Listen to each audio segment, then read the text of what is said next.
Mi intención es hacer clases hasta las 5, entre 5 y 5 y media, revisar la prueba que le generó dudas para que aprendamos a contestar casos y jugar y hacer un caso entre nosotros la última media hora para entrenarlos un poco más. Entonces, y resolver el tema, como esta es nuestra última clase, resolver el tema de si esto es mediante si el examen va a ser mixto o esa cosa. Si va a ser oral o si va a ser con caso, etc. Bien, entonces, como les digo, vamos a pasar materia. Este PowerPoint solo se estudia hasta la lámina 26, que es la que pretendo pasar hoy día, hasta la lámina 26. El resto ya no lo alcanzamos a pasar, eh, eh, pero que hay como material de consulta cuando ustedes lo necesiten saber alguna cosa. Tiene que ver con los órganos jurisdiccionales. Nosotros de los órganos jurisdiccionales ya sabemos bastante bien de su organización a través de los textos y también sabemos a través de los textos que le dice leer cómo está organizado el sistema judicial en términos del sistema de nombramiento. Así que ahora vamos a estudiar órganos jurisdiccionales y luego, como les digo, a las 5 paramos y corregimos la prueba y además de corregir la prueba, hacemos un ejercicio para que más o menos sepan cómo es que debe resolverse el miércoles la prueba de los casos. Porque la prueba del miércoles es con caso. Bien, voy a empezar a compartir pantalla. Profesor, disculpe, ¿le puedo hacer una pregunta de materia antes que empiece con esto nuevo? ¿Sí? Lo que pasa es que estaba, bueno, repasando la materia que usted nos pasó y cuando habla sobre las facultades que emanan del mandato judicial y menciona las esenciales u ordinarias de naturaleza y las accidentales o especiales, ¿se refiere a a los dos mandatos o solo el mandato de procuratela? Está pensado para el mandato de procuratela. Ah, ya, ok. Muchas gracias. Ya. Vamos a hablar de poder judicial. El poder judicial es un poder público que está encargado de la administración de justicia. Mayoritariamente es el poder judicial el que se va a encargar de, de resolver eh, los conflictos de relevancia jurídica en un país, ¿verdad?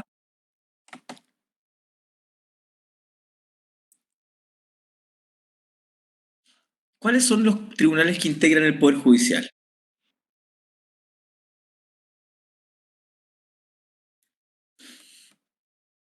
Están definidos en el artículo quinto.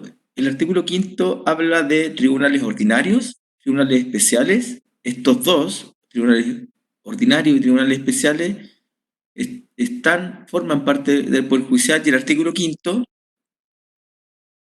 también habla de los tribunales arbitrales. Los tribunales arbitrales no forman parte del Poder Judicial, pero sin embargo, igual se regulan eh, en el Código Orgánico de Tribunales. Voy a leer el artículo quinto, que es el central para poder hacer las distinciones. Dice, a los tribunales mencionados en este artículo corresponderá el conocimiento de todos los asuntos judiciales que se promuevan dentro del territorio de la República, cualquiera sea su naturaleza o la calidad de las personas en que intervengan en el conflicto, sin perjuicio de las excepciones que establezca la Constitución y las leyes. Porque ustedes saben que si hay conflictos que se producen dentro del territorio de la República, pero hay excepciones de jurisdicción, esos están abstraídos del conocimiento de nuestros tribunales de justicia por falta de jurisdicción. Por ejemplo, si algún hecho acaece dentro de de la residencia de un embajador, por ejemplo, que tiene inmunidad diplomática por por la Convención de Ginebra, se abstrae de los tribunales de justicia. Aquí viene la primera clasificación. Integra los tribunales ordinarios del Poder Judicial, la Corte Suprema, la Corte de Apelaciones, los presidentes y ministros de corte y los tribunales de juicio oral en lo penal, los juzgados de letras y los juzgados de garantía. ¿Por qué los ministros de corte, los presidentes de las cortes y los ministros de corte aparecen como tribunales? ¿Alguien puede darme una respuesta de eso?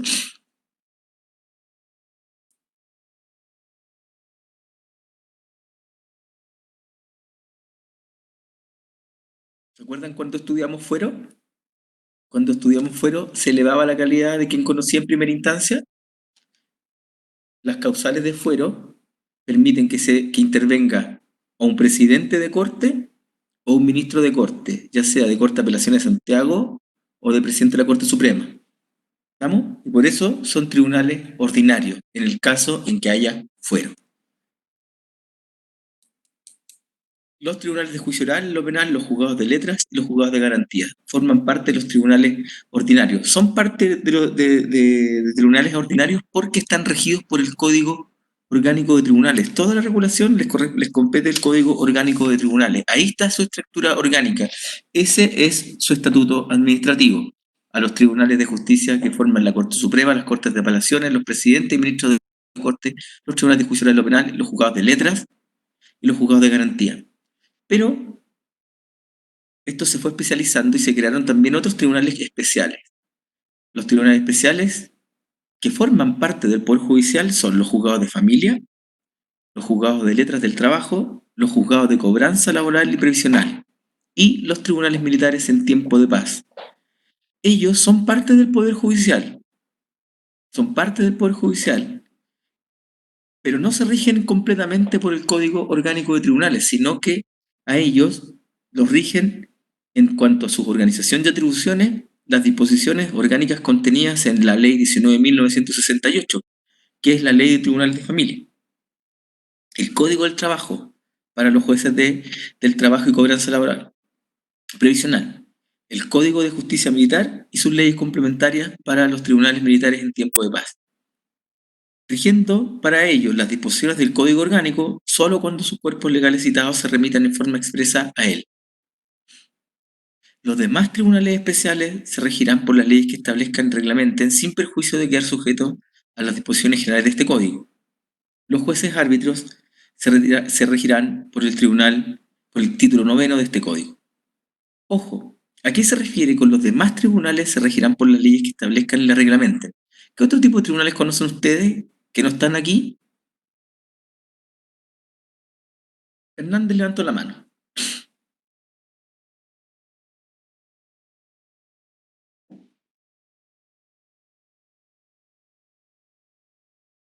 Hernández levantó la mano. ¿Necesita preguntar algo?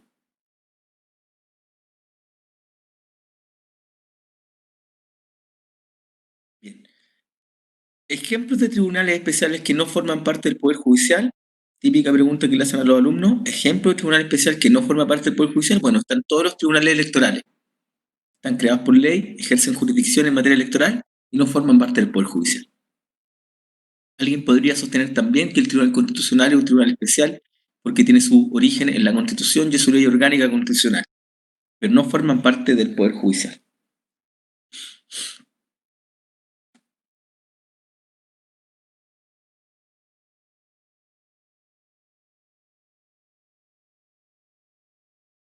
También es un ejemplo los tribunales municipales y los tribunales militares en tiempos de guerra.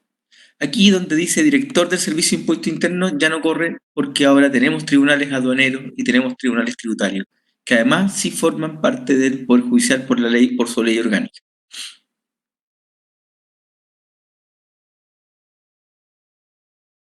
Un breve repaso. ¿Cuáles son las atribuciones de los jueces del Poder Judicial? Bueno, la jurisdicción contenciosa, ya lo vimos, artículo 76. No contenciosa, cuando no hay conflicto. Atribuciones conexas, las facultades conservadoras, disciplinarias, económicas, que ya estudiamos. Y una jurisdicción especial respecto de lo contencioso administrativo, porque ustedes saben que finalmente nunca se dictaron y crearon los tribunales contenciosos administrativos. Vamos a estudiar las clasificaciones de los órganos jurisdiccionales. En la lámina 8 están todas las clasificaciones, que son 10, y de aquí para adelante nos vamos a estudiar, vamos a empezar a revisarlas una a una. Una a una.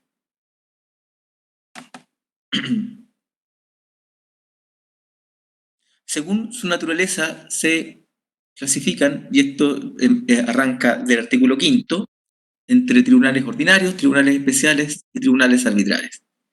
Son tribunales ordinarios aquellos que corresponde el conocimiento de la generalidad de los asuntos y cuya estructura piramidal explica la jerarquía entre ellos.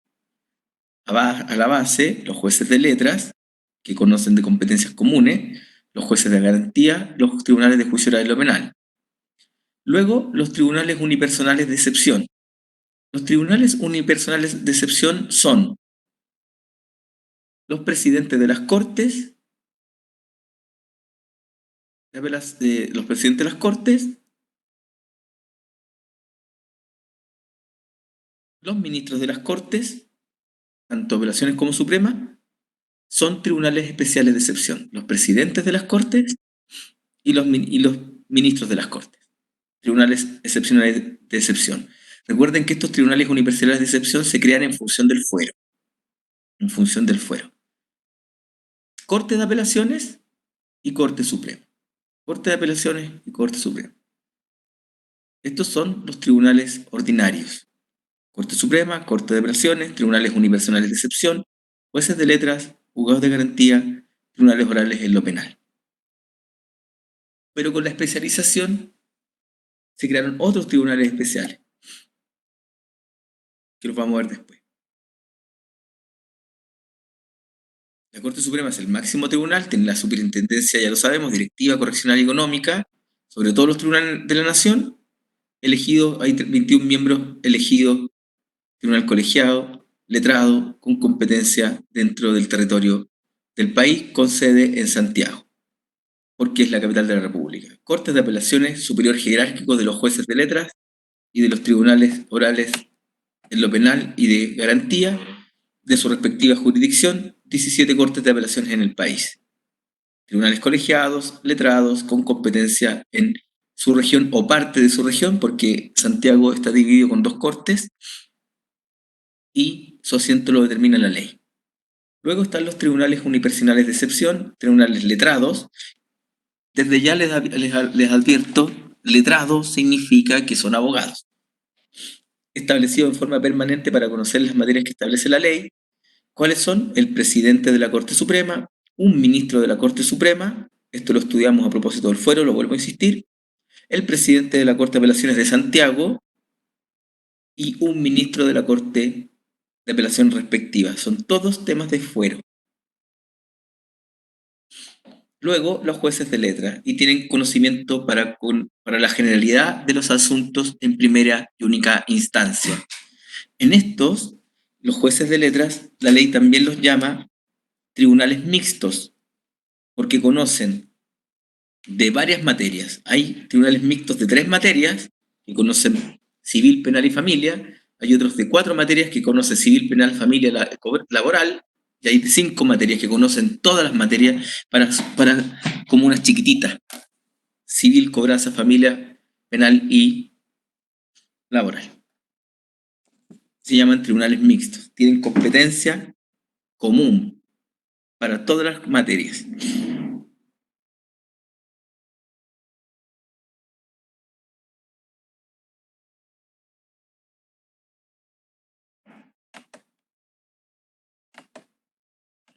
Luego se crearon los juzgados de garantía, que son tribunales ordinarios. Antes, las materias penales las veían los jueces del crimen. Recuerden que en Chile teníamos un sistema en donde el juez del crimen investigaba y juzgaba. Eso se modificó el año 2000 y se creó la ley 19.665 que dio origen al Código Procesal Penal y modificó el Código Orgánico de Tribunales para crear los tribunales de garantía que ven la generalidad de competencias de asuntos penales en el nuevo sistema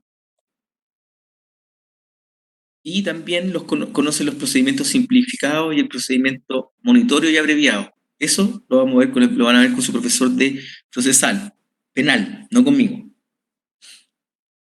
Estos juzgados de garantía son tribunales letrados, compuestos por uno o más jueces. Si bien en la unidad de trabajo hay, por ejemplo, en el 7º juzgado de garantía hay 14 jueces, siguen siendo jueces unipersonales. Hay 14 jueces, pero uno solo entra a la audiencia y resuelve el asunto.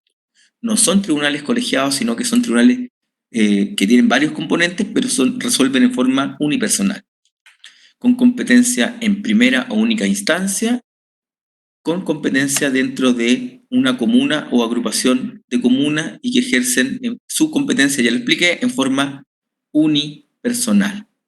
Su superior jerárquico es la Corte de Apelaciones respectiva. Los tribunales orales en lo penal son tribunales que tienen su competencia en materia penal y resolvemos los jueces penales en única instancia. En única instancia. Pregunta para los alumnos, a ver si están atentos. Cuando digo que los jueces orales resolvemos los juicios orales en única instancia, ¿qué recurso no procede si resolvemos en única instancia? ¿Cuál es el recurso que no procede? El recurso de apelación. El recurso de apelación. No procede recurso de apelación. Ahí están contestando todos. ¿Por qué no procede apelación?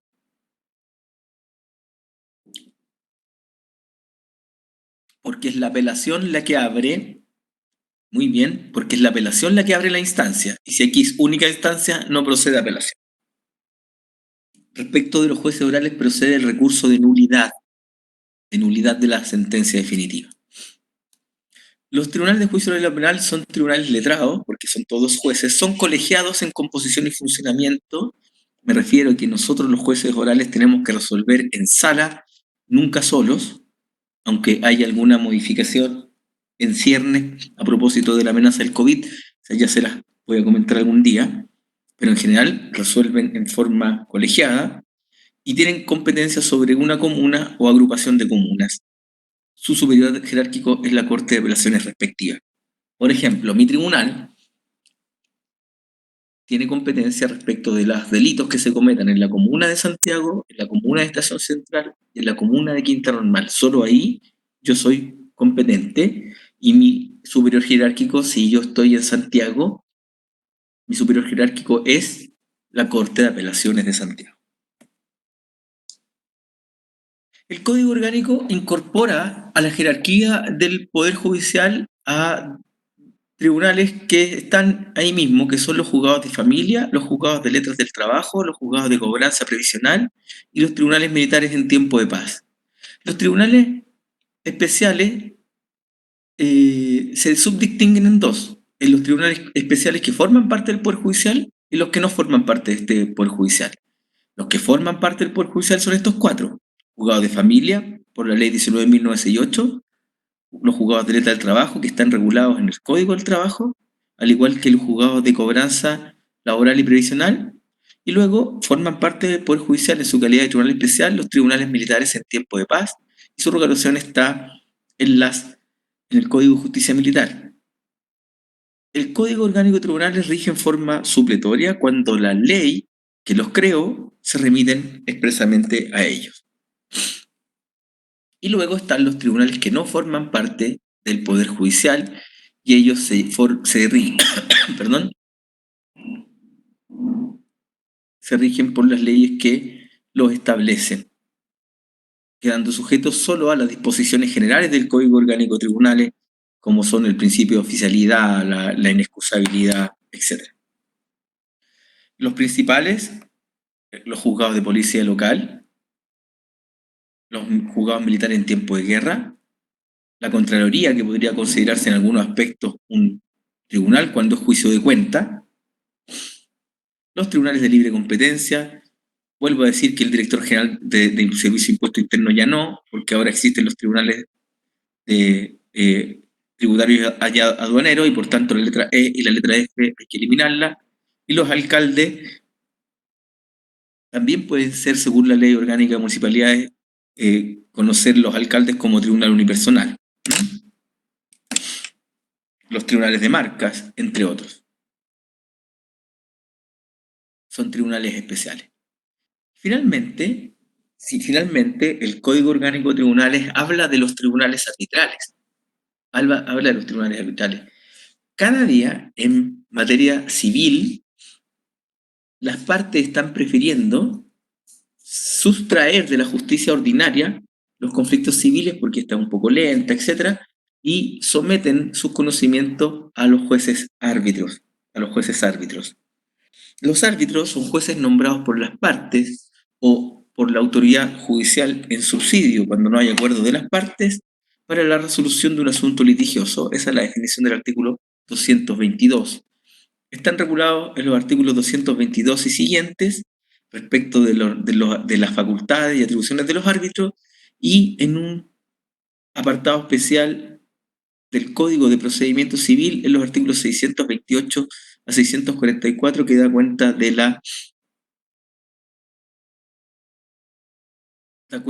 del procedimiento seguido entre los tribunales arbitrales. En el año 2004 se dictó la ley 19.971 que establece la posibilidad de someter ciertos asuntos cometidos en Chile al arbitraje comercial internacional, pero con carácter facultativo. Todos son organizaciones internacionales que han surgido al amparo de la ONU. Los árbitros se clasifican según el asunto y cómo tramitan el asunto, y la manera de resolverlo en árbitros de derecho, árbitros mixtos y árbitros arbitradores. La clasificación entonces está en función de la manera en que tramitan el asunto y luego cómo resuelven el conflicto. El árbitro de derecho es el más parecido, el árbitro de derecho es el más parecido a un juez ordinario. ¿Por qué? Porque el árbitro de derecho falla el asunto de acuerdo a la ley, al igual que los jueces, y en el pronunciamiento de la sentencia definitiva va a seguir todo el proceso conforme a las normas establecidas para los jueces ordinarios, según la naturaleza de la acción deducida. ¿Me siguen? El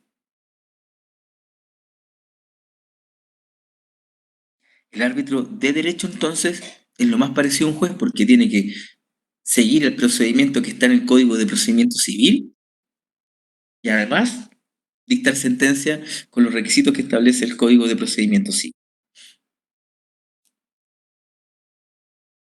Luego están los árbitros arbitradores. Los árbitros arbitradores son el extremo opuesto al árbitro de derecho. Fallan de acuerdo a su prudencia y equidad. No. Les recuerdo cuando estuvimos aquí estudiando sobre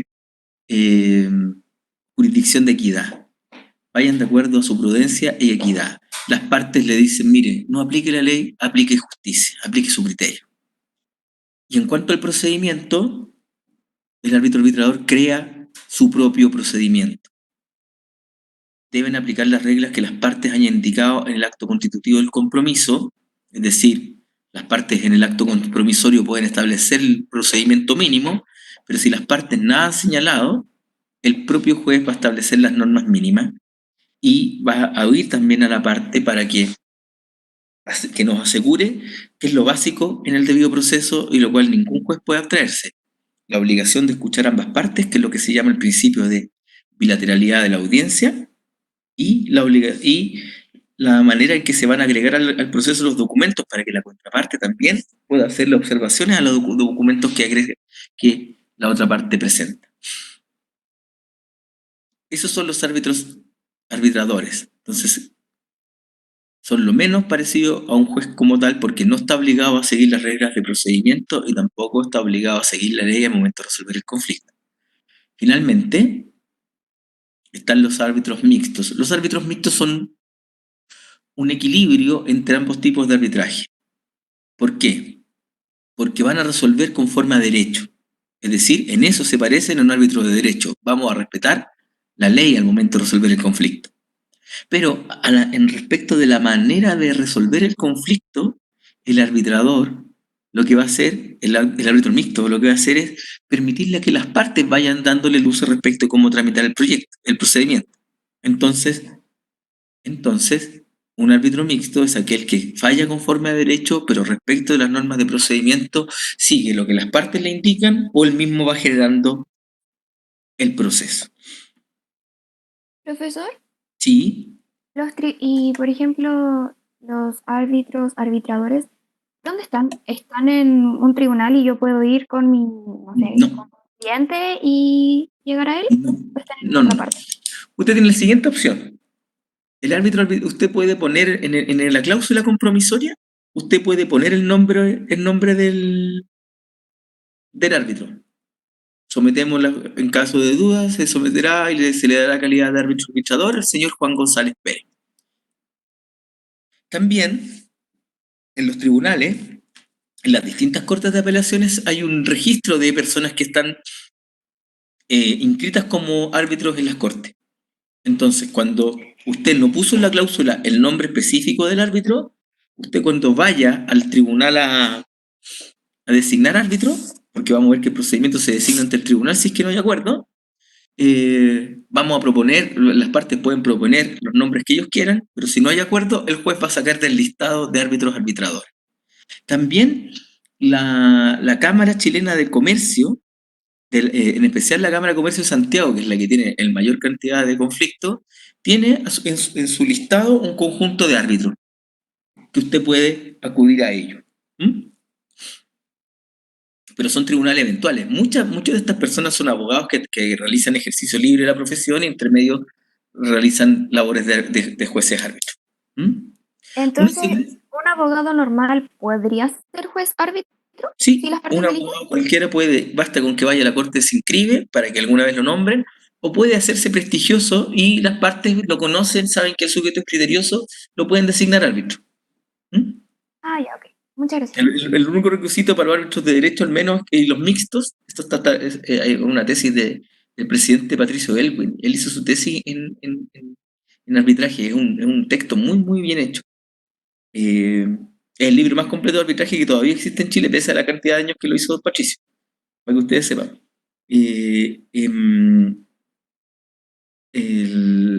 Lo que se ha entendido es que al menos los árbitros de derecho y los árbitros mixtos es necesario que seas abogado. ¿Por qué? Porque resuelven con forma de derecho, entonces lo lógico es que él sepa de qué se trata, ¿no? Ya, materias de arbitraje. En función de las materias, clasificamos los árbitros en materias de arbitraje prohibido, materias de arbitraje obligatorio y materias de arbitraje facultativo. Son materias prohibidas de arbitraje aquellos en donde el legislador ha señalado estas cosas no pueden ser objetos de arbitraje.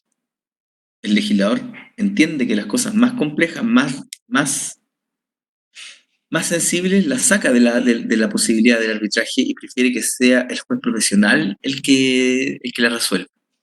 Está en el artículo 229 y 230 del Código Orgánico de Tribunales, por ejemplo, las materias criminales.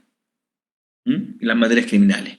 Y las materias de alimentos que no las deja entregadas al árbitro, sino que a los jueces de familia.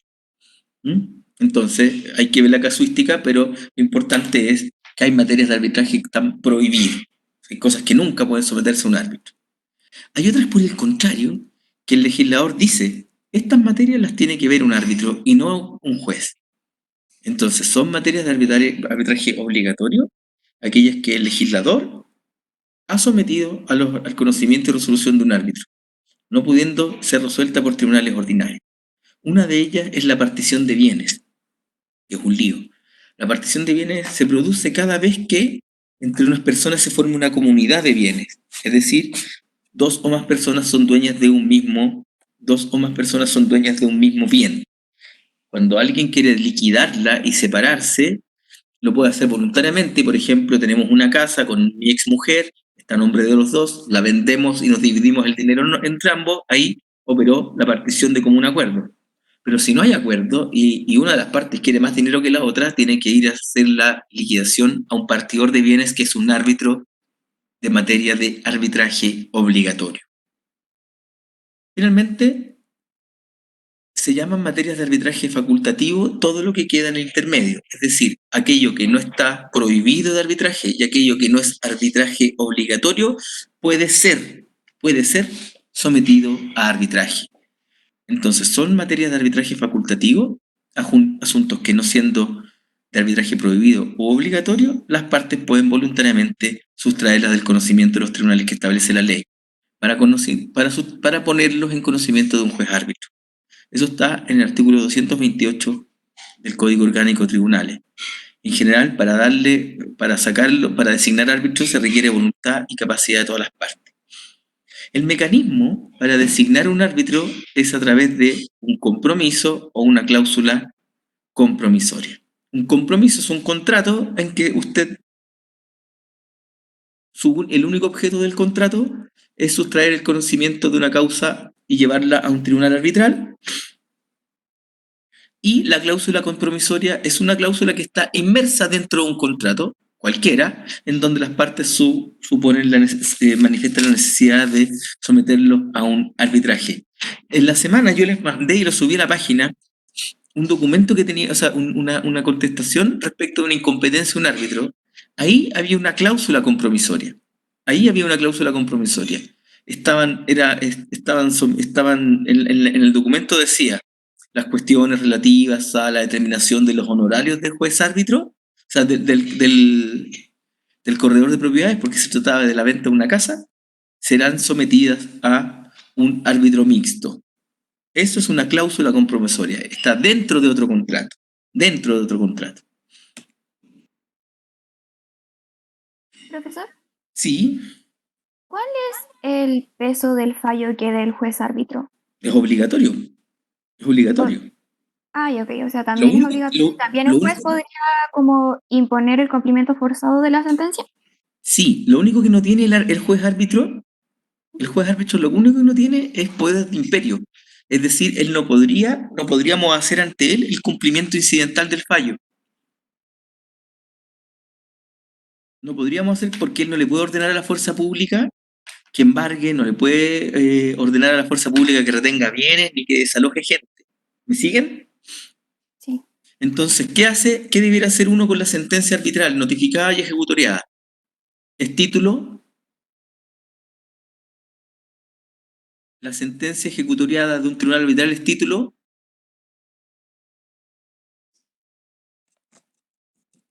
ejecutivo, es título ejecutivo, y usted puede hacerla cumplir ante un tribunal ordinario. ¿Estamos? Gracias. Ya. Pero son obligatorios. Una segunda clasificación distingue a los tribunales en función de su jerarquía, esto ya lo hemos estudiado, tribunales superiores y tribunales inferiores. Son tribunales superiores la Corte Suprema y las Cortes de Apelaciones. Y son tribunales inferiores los juzgados de garantía, los tribunales de juicio de lo penal, los jueces de letras y los tribunales unipersonales. ¿Mm?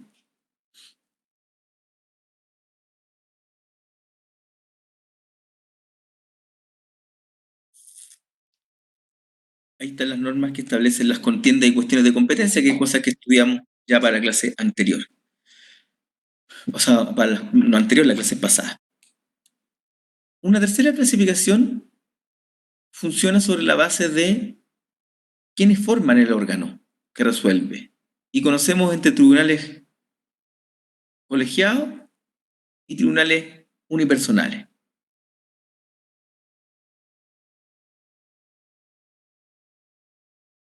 Los tribunales unipersonales están constituidos por un solo juez, cualquiera sea la calidad en que éste actúe, titular, suplente, interino, etcétera, pero siempre es un solo juez.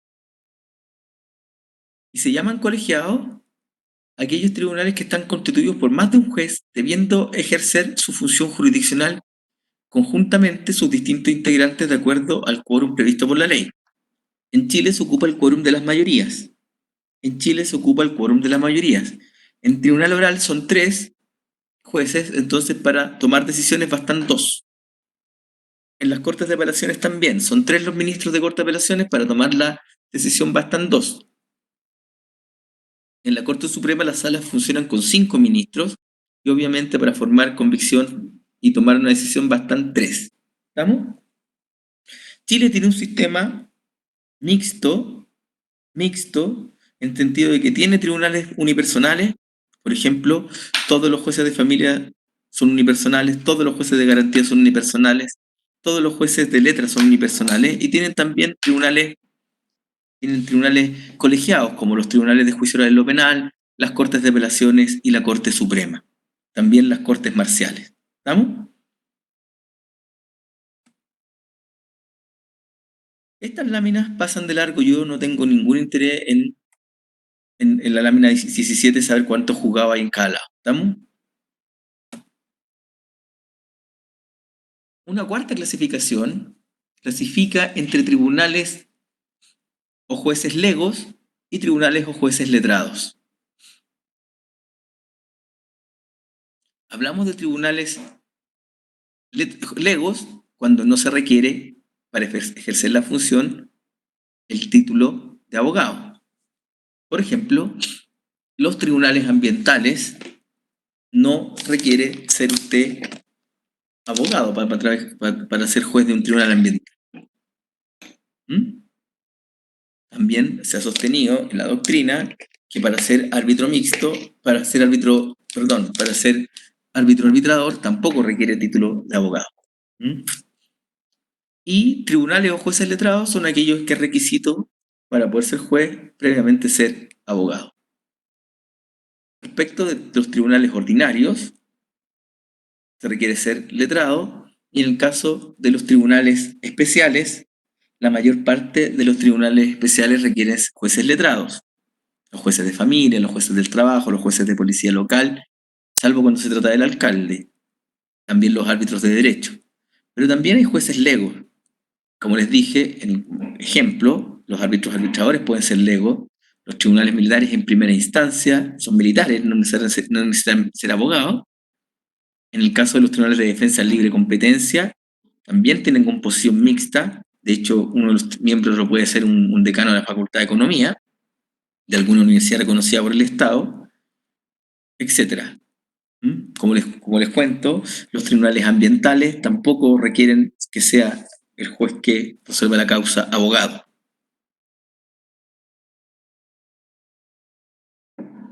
Una quinta clasificación de los órganos habla de atención a su funcionamiento, es decir, si su funcionamiento es permanente o si su funcionamiento es de excepción. La regla general en Chile, hay un principio de la administración de justicia que es el principio de la continuidad, y los tribunales se encuentran siempre y continuamente a disposición de la comunidad, cualquiera sea el asunto. Por ejemplo, y por eso los tribunales ordinarios no paran. Hasta hace 5 años atrás había un feriado judicial que duraba un mes para los tribunales civiles que paraban todo febrero, y era el feriado judicial. Hoy día en Chile no hay feriado judicial y el sistema es continuo y no descansa. Lo que hacemos los jueces es irnos de vacaciones por turno. Pero hay otros tribunales que son de excepción o accidentales.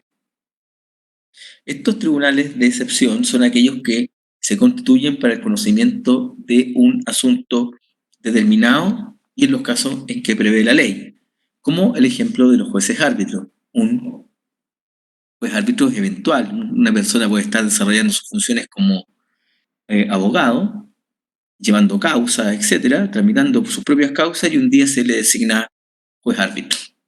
Él tiene que aceptar el compromiso, jurar el cargo y llevarlo adelante en el plazo en que las partes le han pedido. Y eso es un juez accidental o de excepción. Y también los tribunales unipersonales de excepción, cuando, por ejemplo, una persona con fuero es demandada, bueno, en ese caso, el presidente de la Corte de Apelaciones respectiva asume el caso. ¿Se dan cuenta? Pero no está permanentemente funcionando ese tribunal unipersonal de excepción.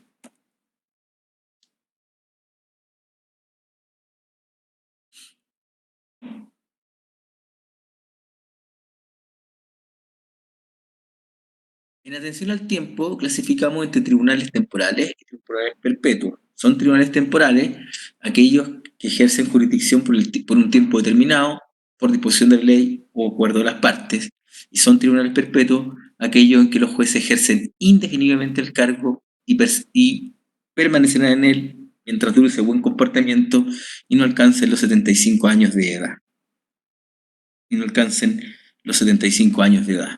Así lo establece la Constitución. Los jueces permaneceremos en nuestros cargos durante nos dure el buen comportamiento, pero los inferiores se desempeñarán sus respectivas judicaturas por el tiempo que terminen las leyes. No obstante lo anterior, los jueces cesarán su función al cumplir 75 años de edad.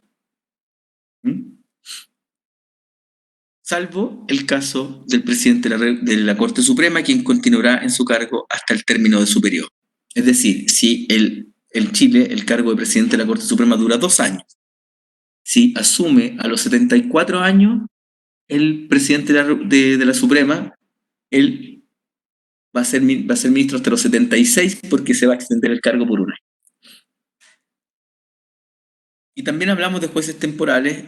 Como ejemplo de jueces temporales tenemos, por ejemplo, los árbitros que duran no más de 2 años en su cargo, los miembros del Tribunal Constitucional que duran 9 y que se renuevan por parcialidades de 3 años y son inamovibles.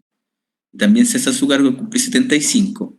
También los ministros del Tribunal de la Libre de Competencia, 6 años, pudiendo ser designados por nuevos periodos sucesivos, renovándose parcialmente cada 2 años.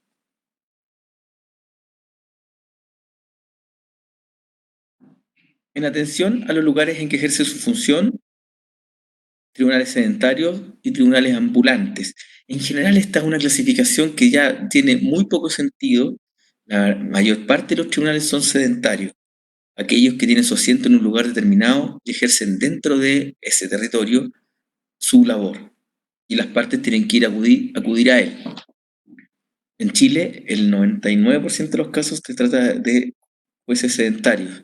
No hay tribunales ambulantes, eso prácticamente de la Edad Media, donde venía una comisión y pasaba por las distintas localidades haciendo justicia. Eso atenta contra la garantía de ser juzgado por el juez natural, y por tanto, la mayor parte de los jueces son sedentarios. Un ejemplo que pone el profesor aquí de tribunales ambulantes, casi no hay.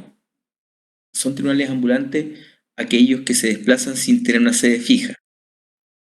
El artículo 20 y pone el ejemplo, que es bien dudoso, del proceso penal, en los tribunales de juicio oral en lo penal, que establece que, excepcionalmente, según el artículo 21 del Código Orgánico de Tribunales, los tribunales orales pueden trasladarse a alguna localidad donde hacer un juicio.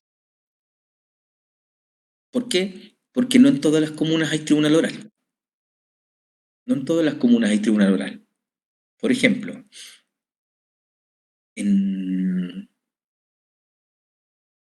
a los que conocen el norte, en Ovalle hay tribunal oral, pero no hay en Andacollo. Andacollo es una comuna que si alguna vez hay un asesinato en Andacollo, el juez oral no va a ser el de Andacollo porque no existe.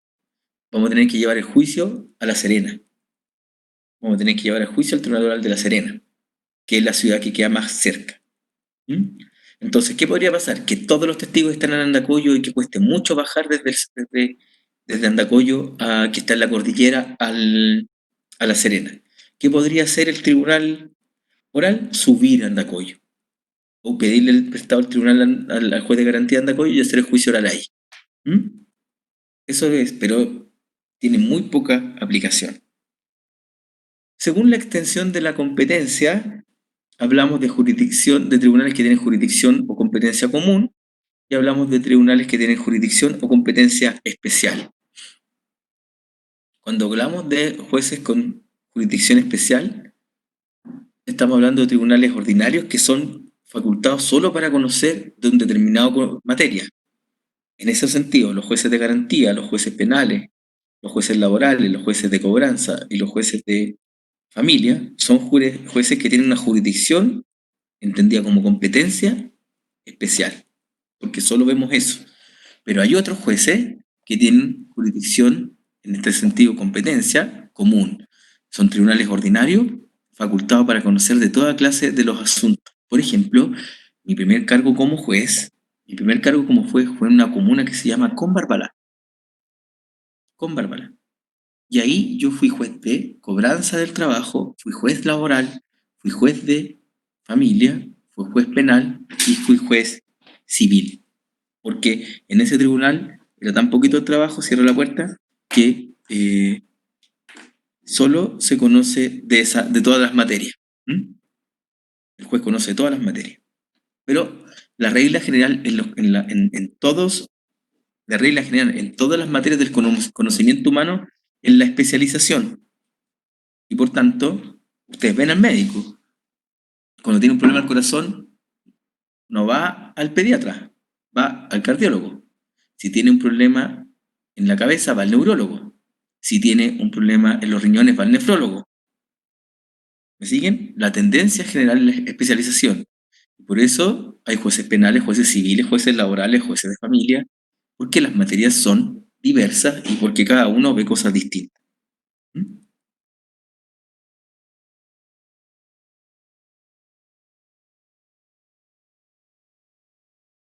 Curiosamente, en las Cortes de Apelaciones la competencia es común y en las Cortes Supremas también.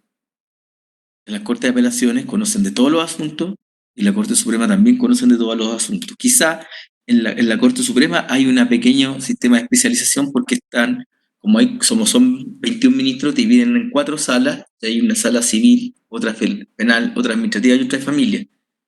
Pero y hay otra que ve salas conocimiento constitucional. Tratan de especializarse, pero en realidad lo realmente especializado es la base y las Cortes no están especializadas.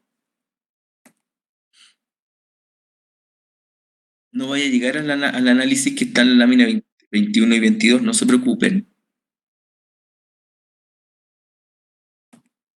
Vamos a la clasificación novena, al número 9. Número 9.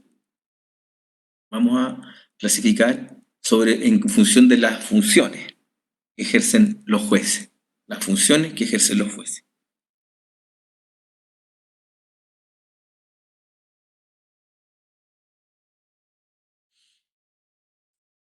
Existen jueces substanciadores, tramitador o instructor. Los jueces substanciadores, tramitadores o de instrucción son aquellos cuya función es tramitar el proceso hasta dejarlo en una etapa lista para dictar sentencia, para que sea otro órgano el que dicte. ¿Quién? El juez sentenciador. Su función es pronunciar sentencia en un procedimiento que ya ha sido tramitado por otro tribunal. Y se llaman jueces mixtos aquellos que cumplen las dos funciones, tramitan el proceso y pronuncian la sentencia. En materia civil es un juez mixto. En materia laboral, en materia de familia, son jueces mixtos. Ellos tramitan el proceso y dictan la sentencia. En materia penal, en el antiguo sistema, también tenía jueces mixtos porque tenía alguien que les tramitaba el proceso y luego alguien que dictaba la sentencia. En el nuevo proceso, el juez de garantía es el que va llevando el proceso hasta el final y la última audiencia que toma es la audiencia de preparación de juicio oral, en donde se define cuál es el contenido de la acusación que va a ser conocida por el tribunal oral. Y por eso se dice que el tribunal oral, en principio, es un juez adjudicador, porque su función es determinar si una persona es inocente o culpable de unos cargos formulados por el Ministerio Público o el querellante en su caso. Y que sería el juez de garantía un juez sustanciador porque es él el que está controlando que durante la investigación llevaba adelante por el Ministerio Público no se afecten las garantías constitucionales que todo imputado tiene a su favor. Esto se desdibuja un poco respecto al juez de garantía, porque el juez de garantía también resuelve conflictos y dicta sentencias en los procedimientos abreviados, simplificados y monitorios. Es decir, en materia penal, el juez de garantía es un juez mixto, está a cargo de la sustanciación de un proceso que va a llegar a juicio oral, pero también está a cargo de tomar decisiones en los juicios monitorios, simplificados y abreviados. ¿Mm? Finalmente, la 10ª clasificación es similar a las clasificaciones de competencias de única, primera y segunda instancia, y es lo que señala jueces de única instancia, de primera instancia y de segunda instancia. ¿Mm? Se llama juez de única instancia al que resuelve el conflicto sin recurso a apelación. Se llama juez de primera instancia al que resuelve, tribunal de primera instancia al que resuelve un conflicto, pero su resolución es apelable. Y se llama tribunal de segunda instancia al que conoce del asunto una vez que alguna de las partes, y por tanto su competencia es eventual, porque solo conocen la medida que alguien dicte que alguien presente un recurso de apelación. Digo que es eventual porque puede que nunca el tribunal de segunda instancia aparezca, porque puede que las partes al momento de dictarse la sentencia a primera instancia, ambas partes se conformen con lo resuelto.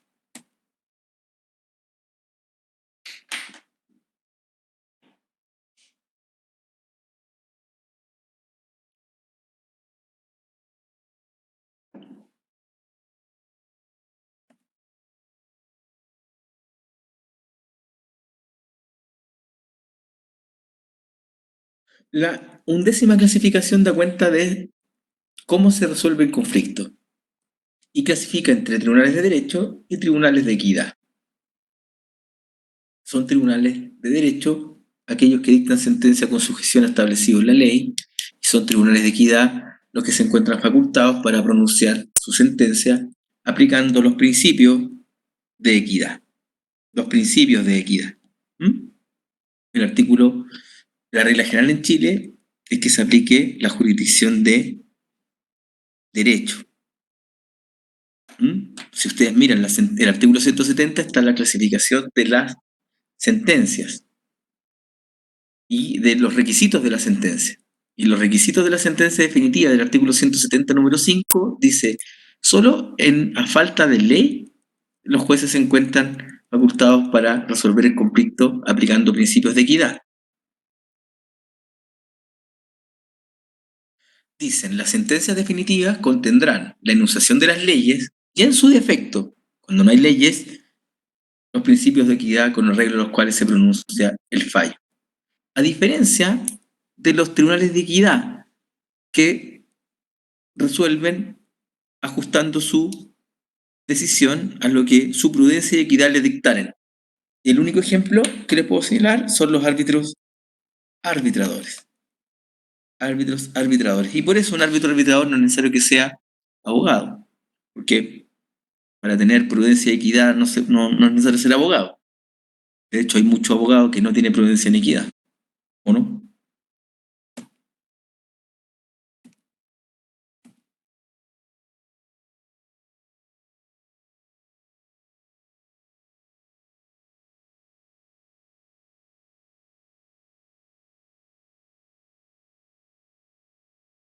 Bien. Quedamos pendientes estas clasificaciones de las bases del ejercicio de la bases del ejercicio de la jurisdicción o bases orgánicas de los tribunales. Atención a la cantidad de materia que hemos logrado pasar en este semestre y en las condiciones en que la hemos pasado, yo no las voy a preguntar, pero están ahí a su disposición para que ustedes, cuando quieran, las revisen. Doy un paso para algunas preguntas.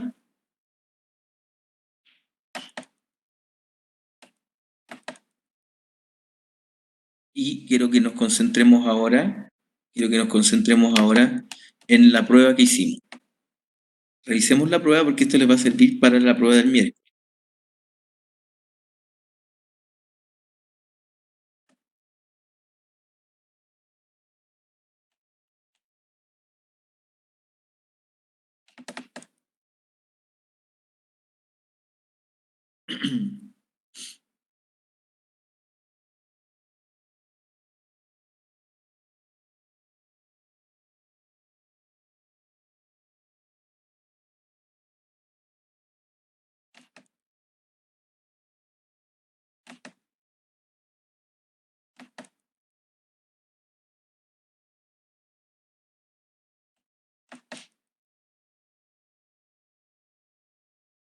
¿La ven? ¿La ven? Sí, profe, sí sabe. Ya, muy bien. Vamos a ver, vamos a recordar el caso. Juan Ayala Béjares ha adquirido de Diego Pérez Roldán un extenso inmueble denominado la Hacienda Blanca, que tiene por ubicación entre las ciudades de Osorno hasta Valdivia.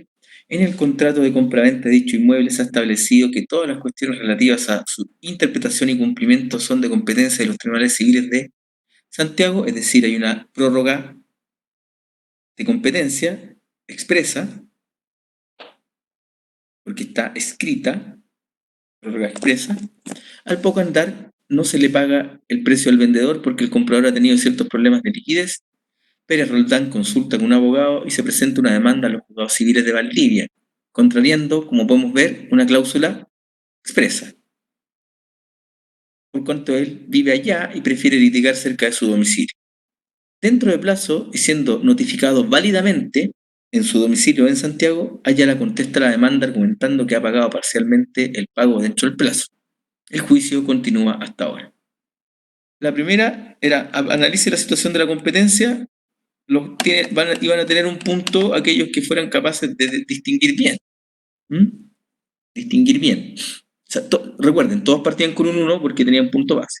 Pero el punto completo lo ganaba el que decía, hay una prórroga expresa aquí, en el contrato, pero luego operó una prórroga tácita y había que explicarlo bien. Hay prórroga tácita del demandante al momento de presentar la demanda en el tribunal de Valdivia y hay prórroga tácita respecto del demandado cuando contesta la demanda sin oponerse a la incompetencia relativa. ¿Me siguen? Eso era la exigencia para ganarse el punto concreto. La mayor parte tiene 0,5 o 0,7 porque, o sea, los que tuvieron más o menos, les puse la mitad o menos cuando no decían nada de estas cosas. Hubo varios, por ejemplo, en que solo me hablaban de la competencia expresa, pero aquí vi un caso de competencia expresa y un caso de competencia tácita.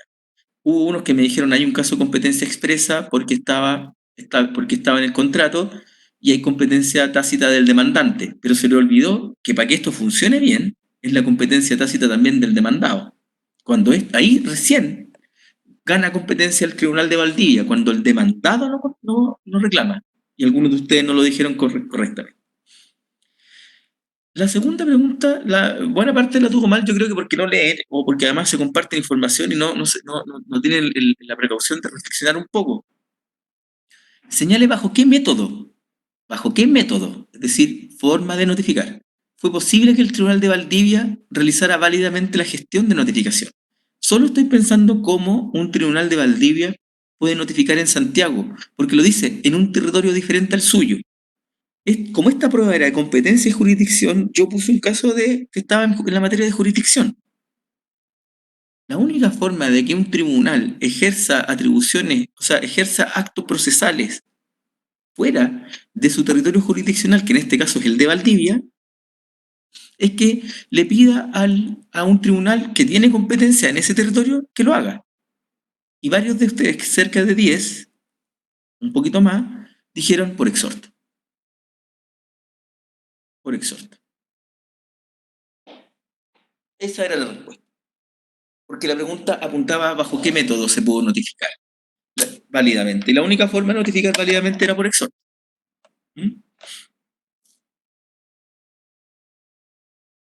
Pregunta, ¿cuál es la diferencia entre prórroga y exhorto? Pues son diferentes. El exhorto es una orden que le da un tribunal a otro para que realice un encargo dentro de la esfera de su atribución, artículo 71, y la prórroga de competencia se trata de un tribunal que no es naturalmente competente y que respecto del territorio en materias de contenciosas de primera instancia y de igual jerarquía, le pedimos a otro tribunal que lo conozca.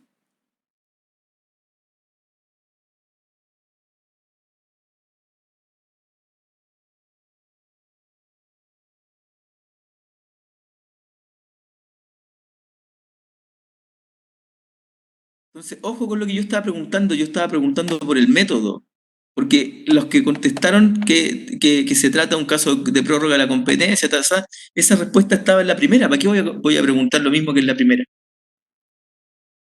Dije, ¿bajo qué método fue posible que el Tribunal de Valdivia realizara válidamente la gestión de notificación en un territorio diferente al suyo? Bueno, porque lo hizo por exhorto. Si se intentaran plantear temas relativos a medidas precautorias, nulidades de las notificaciones, ¿quiénes serían competentes para conocer de estos temas y a su vez, en el caso que alguna de las partes recurriera de la sentencia definitiva, quién sería competente? Aquí lo que importaba, porque era una prueba sobre competencia, era las reglas generales de competencia. las medidas precautorias y la nulidad de las notificaciones son incidentes. ¿Quién tiene competencia para conocer de los incidentes? El mismo que conoce del asunto principal. Lo único que tenía que responder ahí era, y lo hicieron varios bien, aplicándose las reglas generales de competencia de la extensión, es competente para conocer del asunto principal y de los incidentes el mismo tribunal que conoce la cuestión principal. Medidas precautorias y nulidades son cuestiones accesorias de la cosa principal y son un incidente y por tanto tiene que conocerlo el mismo que está conociendo el asunto principal. Para que fuera completa la respuesta tenía que también hacer alusión a la regla general del grado. Definido quién conoce el asunto en primera instancia, de inmediato se sabe quién es el tribunal de segunda instancia.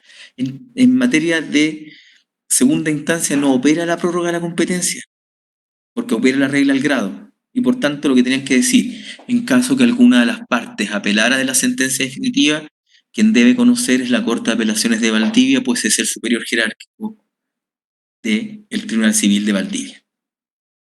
Y ahí tenían el punto. Regla, en una estaba preguntando por la regla de la extensión, en la otra por la regla del grado.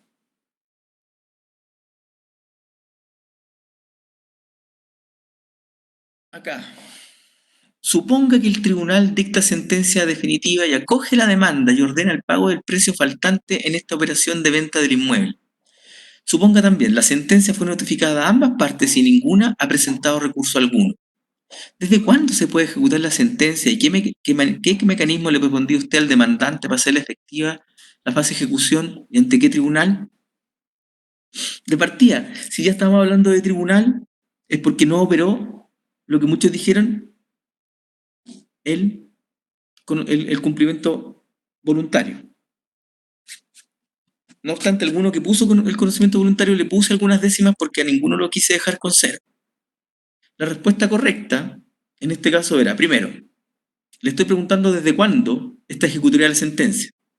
Y la respuesta correcta es, no es desde que se notificó a las partes, porque esta sentencia tenía recurso de apelación. Porque lo dije. Ninguna presentó recurso. Entonces, la sentencia que ejecutoria cuando vence el plazo para presentar los recursos, incluso alguno se olvidó omitir el tema de que había que certificarlo por el tribunal, pero igual se los puse. Entonces, lo primero es, queda ejecutoriada las sentencias que tienen recurso, en principio, cuando nadie los ejerce. Es decir, hay que esperar el vencimiento del plazo y el certificado del secretario en tal sentido. Ahí queda ejecutoriada. Esa era la mitad de la pregunta. Y la otra mitad decía relación ¿con qué? Con cómo vamos a hacer efectiva el plazo de cumplimiento. Y aquí eran dos opciones. Primero, si se trata, aprendan al tiro, porque los 10 que contestaron a la misma hora en el mismo lugar y contestaron con la misma redacción se equivocaron medio a medio. Si es dinero, no es obligación ejecutiva de hacer, es obligación ejecutiva de dar. ¿Ya? Entonces, teníamos dos opciones. O hacemos cumplimiento incidental del fallo, o hacemos cumplimiento incidental del fallo dentro del año en el mismo tribunal, o podemos hacer juicio ejecutivo por obligaciones de dar y no de hacer. ¿Ya? Entonces, para que estuviera el punto completo en la pregunta, era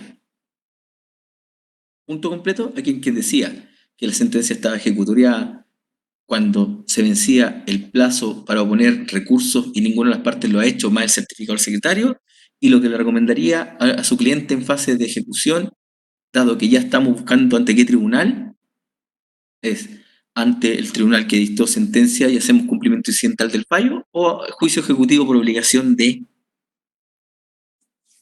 dar. ¿Estamos? Hacer es realizar una obra. Dar es entregar una suma de dinero. Y la última era para que se explayaran. Habíamos participado en el foro, habían estado bueno, entonces yo les di un par de puntos más a los que podían generar las conclusiones. Fíjense que otra vez no leen las preguntas. Yo pregunté por cuáles serían las principales conclusiones que se consagraron en el documento. Ustedes teniendo El documento a mano tenían que copiar las conclusiones nomás. Las conclusiones del documento. Señale, explique, en comparación con el sistema actual, cuáles serían las principales conclusiones que se consignaron en el documento. Y ahí, para tenerlas todas, era bien explicadas, porque algunos las puntearon y no las explicaron. Y por eso algunos tienen un punto, 1,5, y bueno, hay varios que tienen 2. Era resguardar independencia, transparencia, publicidad, debido proceso, género. Esa era la estructura que está propuesta ahí en el texto. ¿Mm? Y con eso tenían los 2 puntos. Más el punto base, hacían cumplían con la PEL.